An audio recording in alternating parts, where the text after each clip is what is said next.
नमस्कार, मैं आशुतोष कौशिक, सहायक प्राध्यापक वाणिज्य, राजीव गांधी शासकीय स्नातकोत्तर महाविद्यालय अंबिकापुर में पदस्थ हूँ। आज के वीडियो लेक्चर का हमारा विषय पूर्वानुमान एवं विधियां हैं। इसके अंतर्गत आज के इस वीडियो में हम पूर्वानुमान का अर्थ, प्रकार एवं महत्व को देखेंगे। मनुष्य एक जिज्ञासु प्राणी है। इसी जिज्ञासा ने आज मनुष्य को मानव सभ्यता के इतने उन्नत स्तर पर पहुंचाया है।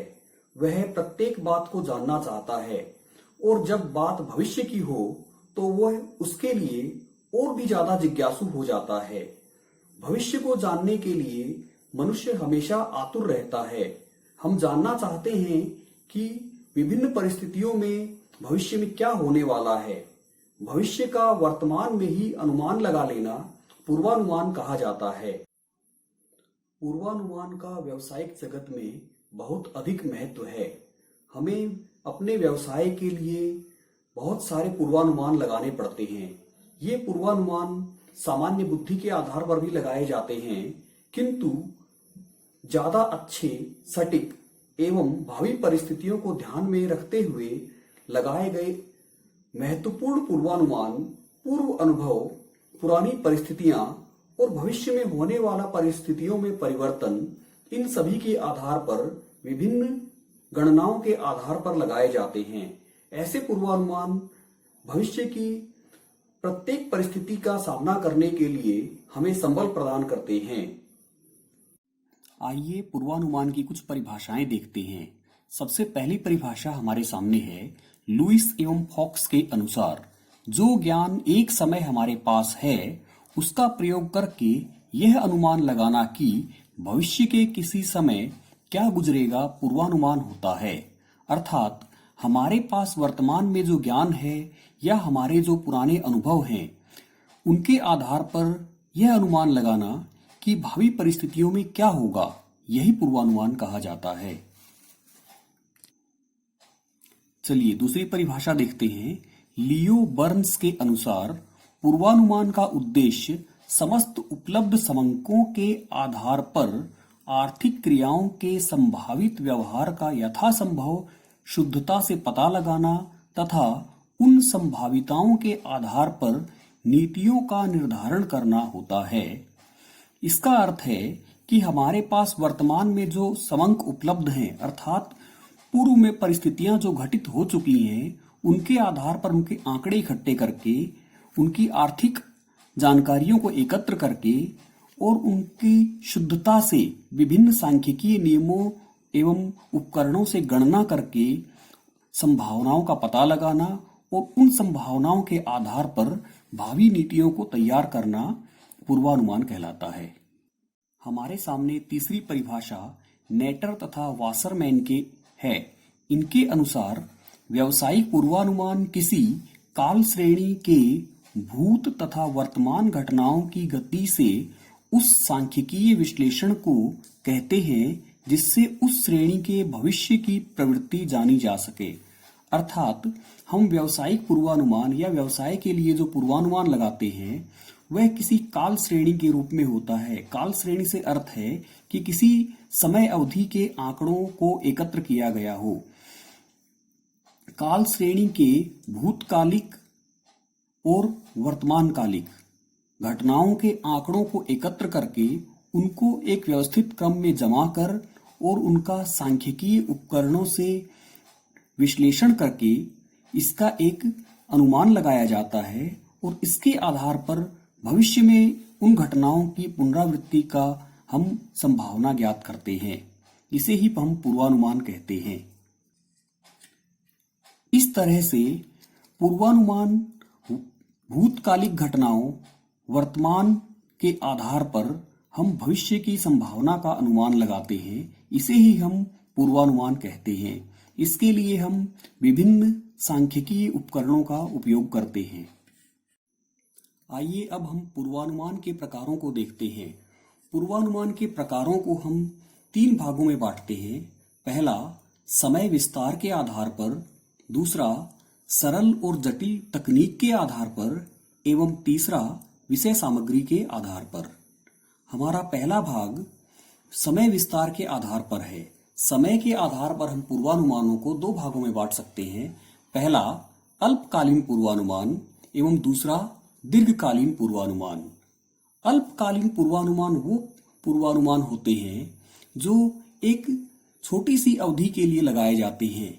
यह अवधि एक दिन, एक सप्ताह, एक महीना, कुछ महीने या अधिकतम 2 से 3 वर्षों तक की होती है। ऐसे अनुमान अल्पकालीन होते हैं। ये अनुमान किसी व्यावसायिक संस्था की उत्पादन की क्षमता, विज्ञापन, बिक्री की प्रवृत्ति, बिक्री प्रोत्साहन आदि कार्यक्रमों के लिए बनाए जाते हैं। इन अल्पकालीन पूर्वानुमानों में हम कच्चे माल की आवश्यकता, कीमत निर्धारण, लक्ष्य निर्धारण आदि को ध्यान में रखते हुए करते हैं। ये अल्पकालीन पूर्वानुमान किसी भी व्यवसाय को लघु समय के लिए या अल्प समय के लिए नीतियां निर्धारित करते हैं। दीर्घकालीन पूर्वानुमान ऐसे व्यावसायिक पूर्वानुमान जो 3 से अधिक वर्षों के समय के लिए लगाए जाते हैं, इन्हें दीर्घकालीन पूर्वानुमान कहते हैं। इनकी अधिकतम अवधि सामान्यतः 5 से 11 वर्षों की होती है। ऐसे पूर्वानुमान व्यवसाय के विस्तार के लिए किए जाते हैं, जैसे व्यवसाय के संयंत्र की क्षमता को बढ़ाना, व्यवसाय की इकाइयों में वृद्धि करना, व्यवसाय का विभिन्न स्थानों पर विस्तार करना इत्यादि। इसके लिए हम पूंजी में वृद्धि, संयंत्र प्लांट में वृद्धि, विक्रय वृद्धि, लाभ हानि वृद्धि, इस तरह के कार्यों को करते हैं। दीर्घकालीन पूर्वानुमान व्यवसाय को विस्तार देते हैं और इनके लिए नीतियां अधिक महत्वपूर्ण तरीके से बनाई जाती हैं। पूर्वानुमान को दूसरे भाग में हम इसकी गणना के आधार पर या गणना के लिए प्रयुक्त की गई तकनीकों के आधार पर विभाजित करते हैं। इसके अंतर्गत इसे 2 भागों में बांटा गया है, सामान्य पूर्वानुमान और वैज्ञानिक पूर्वानुमान। सामान्य पूर्वानुमान वे पूर्वानुमान हैं जो व्यक्ति द्वारा अपने सामान्य ज्ञान या सामान्य बोध से लगाए जाते हैं।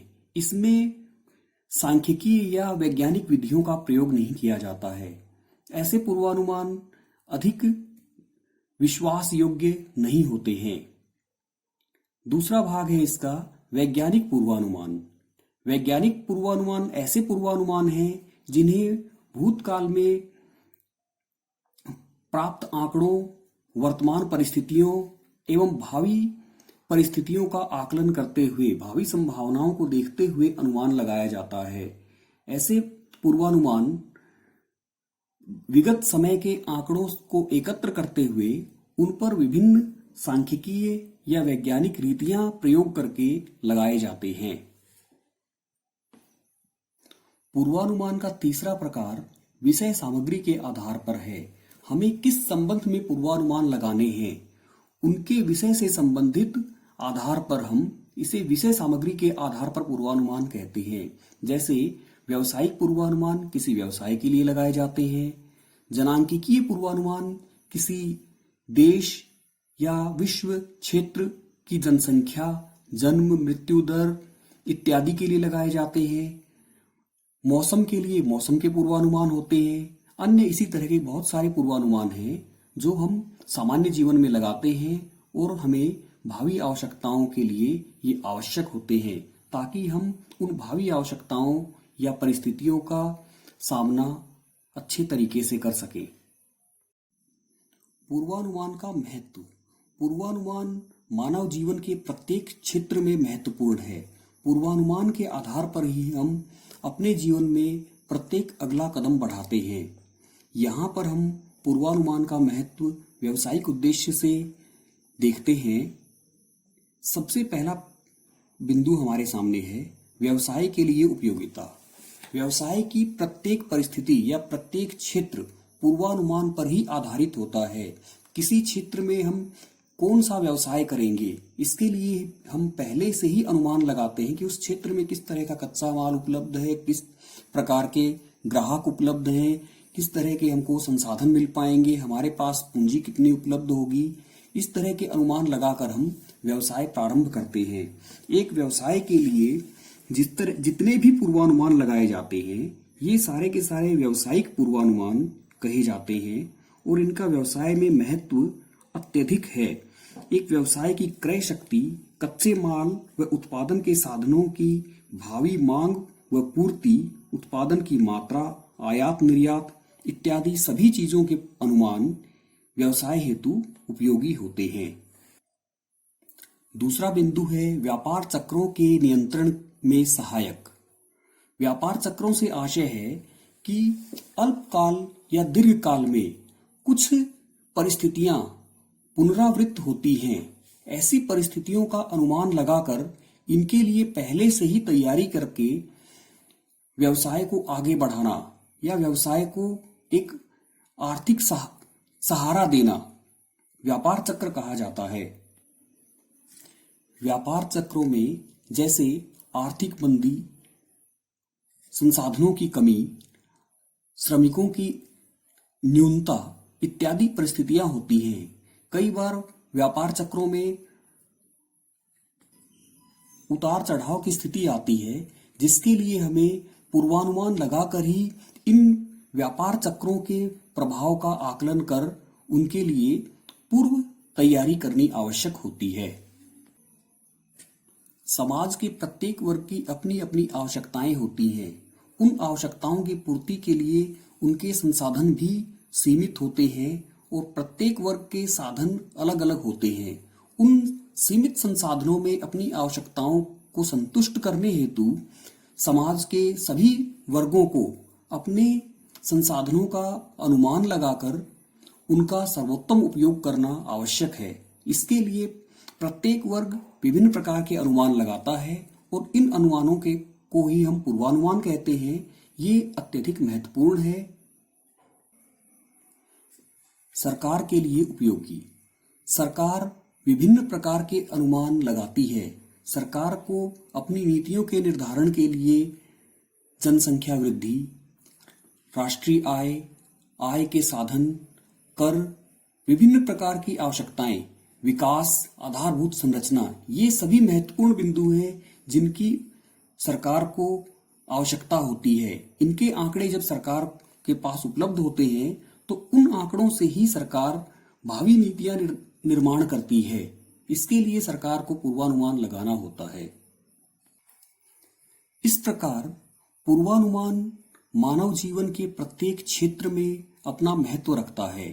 पूर्वानुमान के आधार पर ही प्रत्येक मानव अपना प्रत्येक कदम आगे बढ़ाता है।